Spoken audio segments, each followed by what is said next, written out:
evening to you and welcome to our first unscripted show of this week. And let's all welcome back our chief meteorologist, Joe Charlevoix, who was off all last week. And Joe, you went to Florida for some time, probably to get away from this winter weather. Do you want to tell us what happened? Well, I didn't get away from the winter weather. Long story short. Yeah, I kind of knew it was coming. I went down to visit my father. Anyway, I was in the Panhandle. So, you know, not down by the Everglades. Right. And yeah, they had that big storm. But, you know, I was talking to a few people down there. For them, that's just not common. It was like a once-in-a-generation thing.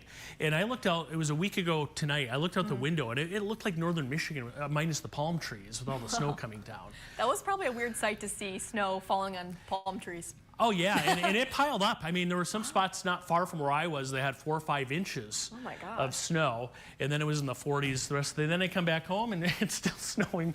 You brought the snow with you to Florida, and you brought it home with you. Maybe I should just not travel. Yeah. Anyway, yeah, it is snowing tonight. We've had a lot of wind today, too, Maya. Kind of a wintry day. We have more snow tomorrow, especially in the afternoon. So we'll take a look at that, how much more is on the way. There are a couple spots that I think could see a fair amount in the snow belts. So we'll look at that and the rest of the forecast in a few minutes. All right, thanks, Joe. And our top story tonight takes us to a virtual courtroom. Enbridge was back in court today over its operation of Line 5 beneath the Straits of Mackinac. Now, this is actually the first hearing in this case since a federal court ruled it back over to the state last year. Now, it'll be a while before we actually have the results in a written opinion, but our Daniel Zivian gives us a glimpse at what was discussed today. This is state government technology at its finest. My apologies to the court. Well, it could be on our end. Then it'll be county government technology. After years in procedural limbo, Enbridge and the state of Michigan are back to arguing the case. Enbridge claims any attempt to shut down Line 5 is preempted by the Federal Pipeline Safety Act, and that concern over potential consequences are not legally valid. The risk that the Attorney General's complaint posits, whether that be from general pipeline operations or anchor strikes, is inherently speculative. The Attorney General's reliance on the dynamic risk report, which is attached to her complaint, posits a 1 in 60 chance of a Line 5 rupture over the next 35 years. But the state argues that the judge himself already set the precedent on risk in the aftermath of a 2020 anchor strike on the pipeline. This court found that the severe risk of harm that was created by Enbridge's actions was, quote, so substantial and irreparable and endangers so many communities and livelihoods and the natural resources of Michigan, that the danger far exceeds the risk of financial loss to the defendants. The idea that this risk that has been noted repeatedly by multiple different authorities is something that is so impermissibly speculative that a lawsuit cannot even be brought forward to challenge it or to seek to guard against it is without merit, Your Honor. Bach also sought to narrow the framing of the state's premise. The Attorney General's claim is that a 4-mile segment of Line 5 cannot be located on the bottomlands of the Straits of Mackinac, and that having it located there violates a number of Michigan state laws, and that the conveyance that purports to authorize it was never valid. This is not an attempt to permanently shut down the entire pipeline. It's an attempt to get it out of this extremely environmentally sensitive area where it currently exists without valid permission. Daniel Zivian, UpNorthLive News.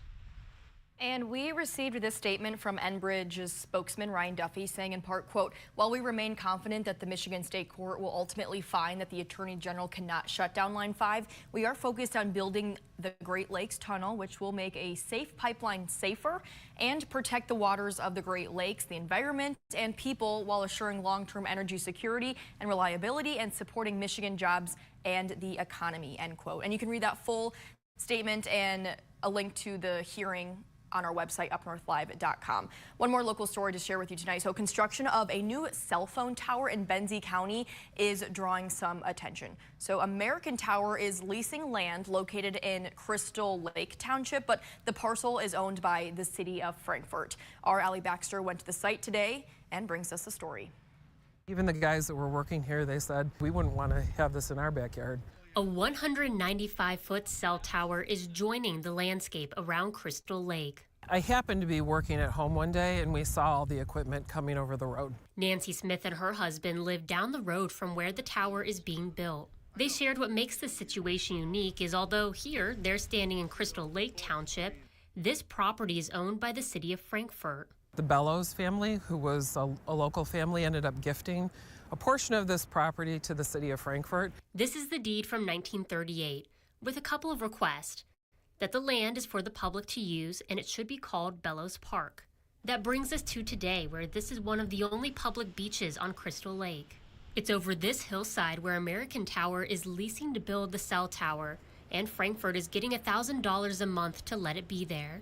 This was signed without any public input. I feel like the city of Frankfort should be a good steward to this property and that it shouldn't be used for commercial purposes. Nobody really wants to have it near them. I mean, it's just kind of the nature of the infrastructure. Josh Mills, the city of Frankfort superintendent, explained Crystal Lake Township gave American Tower his contact information to reach out about placing a cell tower on the Bellows Park land.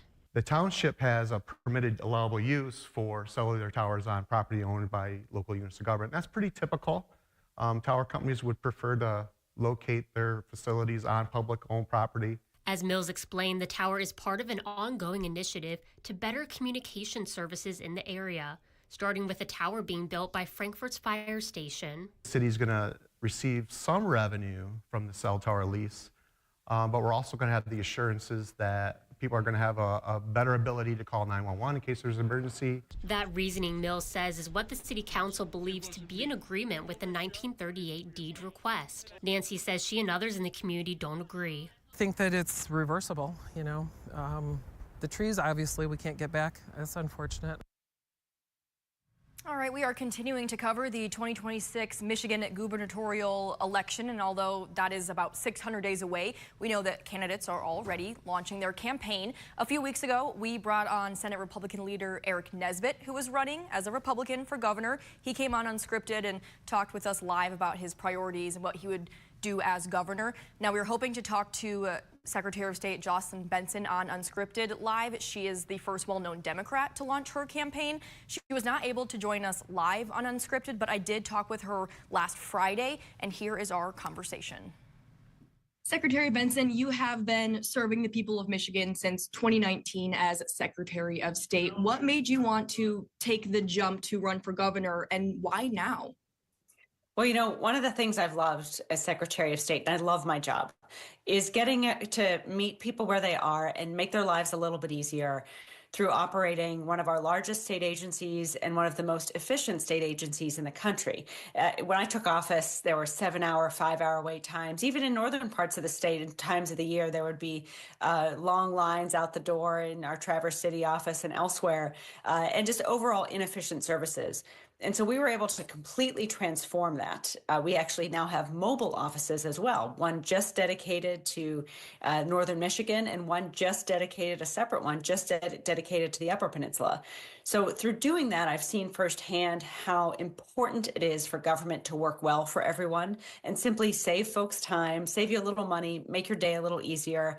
And I want all of government to work that well, not just on the policymaking side, but on the agency side as well. It does no good to increase unemployment benefits or have childcare subsidies for families if you can't access them because there's so much red tape to work through. So I want to completely redo that, increase the efficiency of government while also making sure we're investing in people and developing an economic agenda for the state that puts people first. And everyone who lives in Michigan knows how wonderful this state is, but there's, of course, always room for growth and improvement. So what would your top priorities be? You know, my predecessor, Candace Miller, once said famously that the biggest room is the room for improvement. That's been a theme of our work at the Secretary of State's office, and it would be core to my work as governor. I think, you know, essentially our state is at its best when its people are thriving and prosperous. And as a mom and as the wife of a veteran, I've seen also how important it is that our kids are safe in their schools and also getting a truly quality education in public schools so that whatever they choose to go into, they can thrive. So first is taking our K through 12 schools from being ranked at the bottom 10 in the country to being in the top 10. That's a personal importance to me as the daughter of 2 special education teachers and a former educator myself. But secondly, making sure when you're graduating high school, you can have access to well-paying jobs right away. So I want to create a state fund that would invest in apprenticeship programs so that any high school student could get on-the-job training in high school through apprenticeship programs that enable them to enter the workforce right away upon graduation. And for those who want to go to college, we want to make a 4-year or 2-year degree affordable for everyone, and then ensure when you graduate into a knowledge-based economy, you can have access to multiple jobs in various sectors. Automotive is critical. That's who we are as a state. But I also want us to regenerate the film industry and have a thriving arts and film industry here in our state for folks to stay and work in, as well as explore climate tech and other innovative industries we can bring here to the state. And the last thing I'll add is, in addition to that, I want to create a year of service for any high school student who wants to take a year, get paid to do good for the state of Michigan. And upon completing that year of service, you'll get funds to either invest in college education, start a business, or start a nonprofit. So we have a vision to invest in the people of Michigan, to grow our economy and ensure everyone can prosper. And that, I believe, will make Michigan a magnet for talent all across the country. And you are the first well-known Democrat to launch your bid for governor, but we know that Detroit Mayor Mike Duggan is running as an independent, and State Senator Eric Nesbitt is also running as a Republican. So what sets you apart from not only these candidates, but any future candidates as well? Well, you know, this is my 4th statewide campaign. And as someone who serves every resident in the state through our agency and makes sure that no matter whether you live in Houghton or Hillsdale or Traverse City or Grand Rapids or anywhere in between, that you can have access to good quality government services that are saving you time, saving you money, and helping ensure that you can prosper and thrive in our state. I know how to do that for everyone in our state. And I also know how important it is to value the uniqueness of our local communities, whether you're in Marquette, where I have family, whether you're in Traverse City, which is that sort of very special part of our state, or in Grand Rapids or downstate in Wyandotte.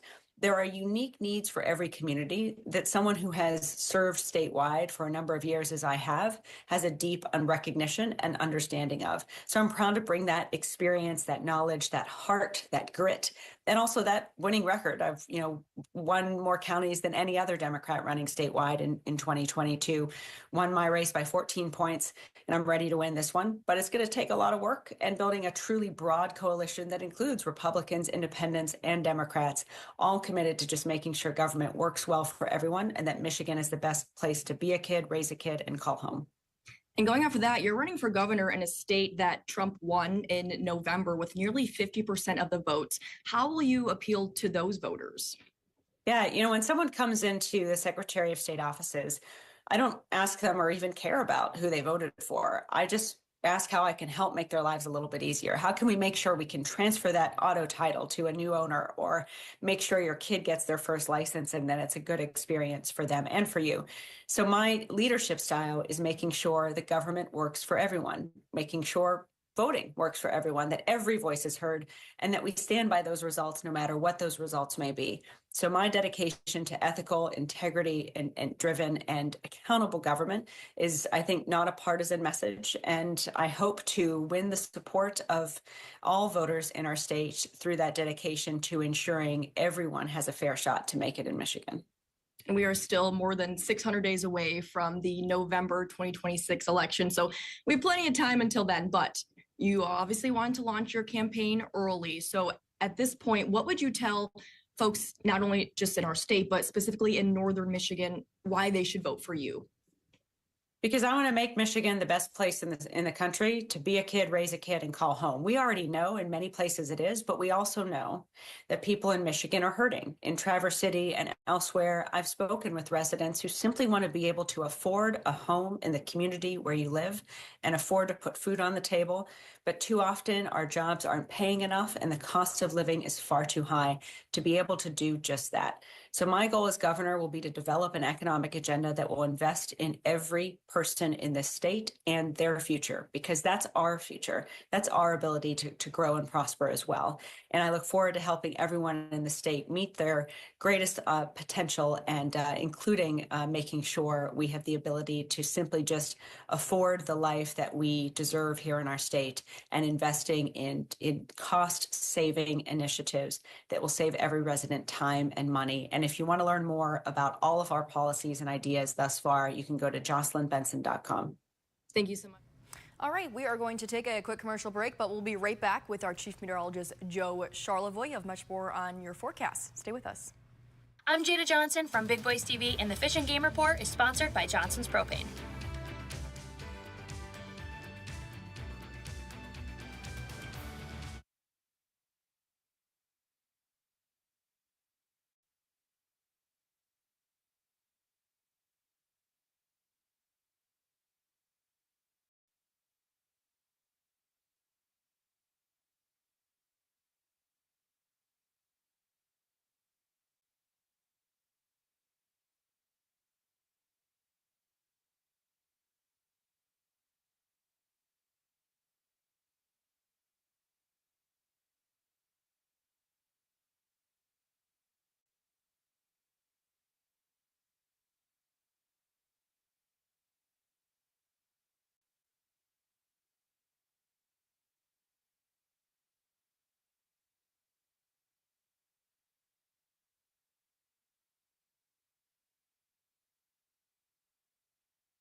We are kicking off the work week with more snow and a lot of wind tonight. So let's bring in our Chief Meteorologist, Joe Charlevoix.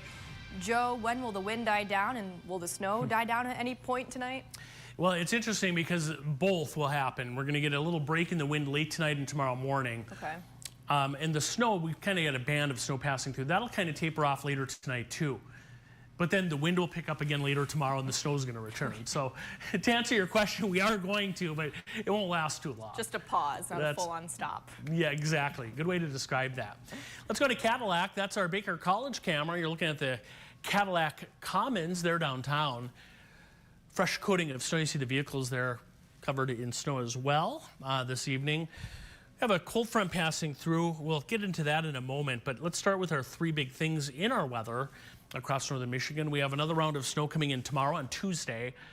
Mainly late morning. You know, if you're going to work early, I don't think too many issues. It'll be late morning and then into the afternoon and evening. Kind of snowy. It does remain blustery. We get a little break tonight, early tomorrow. But the winds still through Wednesday could gust up to 30 to 35 miles per hour. So at times a little bit of blowing snow. And number three, a quiet, dry stretch Thursday afternoon through Saturday. So if you're looking ahead maybe to the weekend, it looks dry Saturday. A few spots on Thursday could even maybe get close to 40 degrees. We do have winter weather, or well, advisories. Here's where they are. we'll start in the lower peninsula. All the brown shaded areas still under a high wind advisory through this evening. Most of these counties, the expiration is at 8 o'clock tonight as the wind starts to come down. And then separately in purple, we have a winter weather advisory through this evening, another 1 to 3 inches of snow possible tonight. And again, it's pairing up with that wind, so just not the best on the roadways. Here's a look at the current wind gusts right now at the airports. Look at Sanderson Field, that's in Sault Ste. Marie. Winds there gusting to 37 miles per hour, but it's not as gusty as it was a little earlier. The wind will gradually start coming down. So there's tonight through tomorrow, not too bad in the morning. And then another round of, kind of gusty conditions tomorrow afternoon and evening. Here's radar. We'll show you that. There's the snow crossing through northern Michigan right there along a front that will pass through here. We'll time out stormcast. Snow showers winding down. Tomorrow, a little bit of lake effect snow north. And then here's that next system tomorrow right there.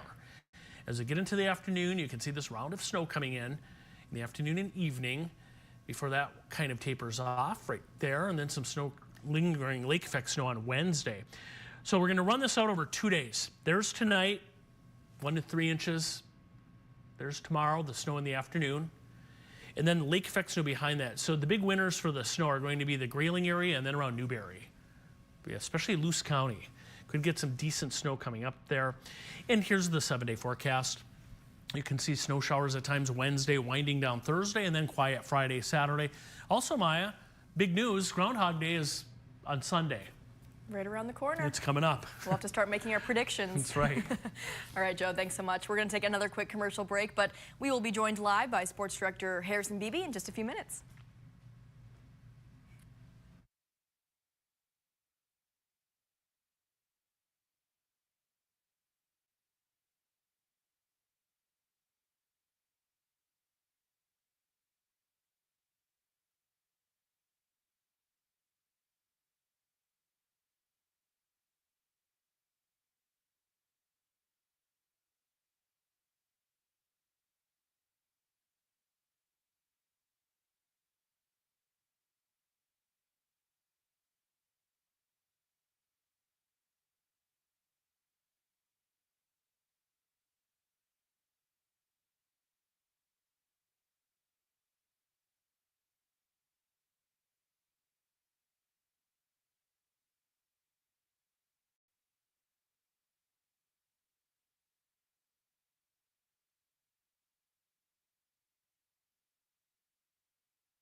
The stage is set for Super Bowl 59, and it's a matchup that we've seen before, pretty recently actually. So let's bring in our sports director, Harrison Beebe, for much more on that. Hey, Harrison.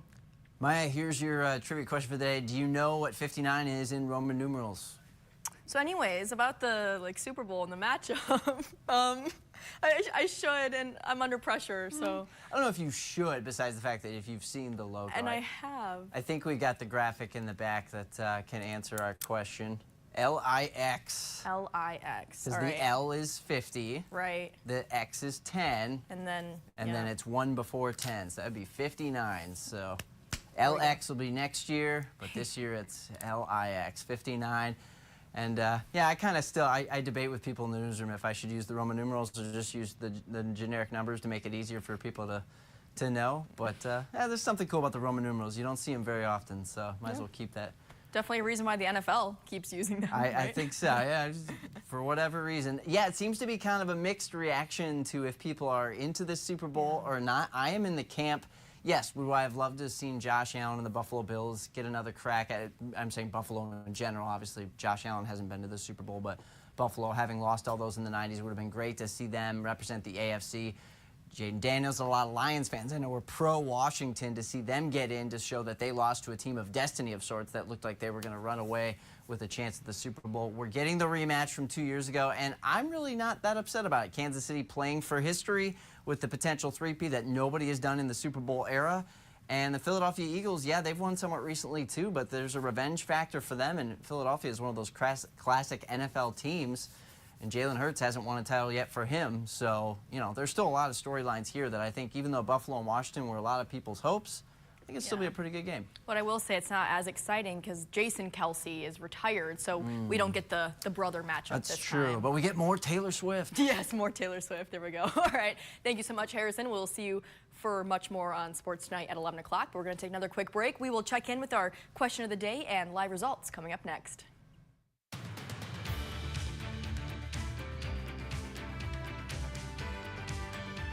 Salon services are furnished by Epiphany Advanced Academy in East Acme.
Here is a question for you. What do you think the top priority should be for Michigan's next governor? 41% of voters say the economy, 26% infrastructure, 20% housing, and 13% other. Looking at some comments on this live stream, Mark says roads. Steven says protecting our democracy. Moving over to Facebook, Lori says economy and roads. Let's see. Chris says roads, roads, roads. A lot of people in the comments are saying roads, but a lot more votes for the economy. So it looks like those are the top two as of right now. You can still join the conversation on our Facebook page, but that'll do it for Unscripted. We hope to see you back here at 11 o'clock. Take care, everyone.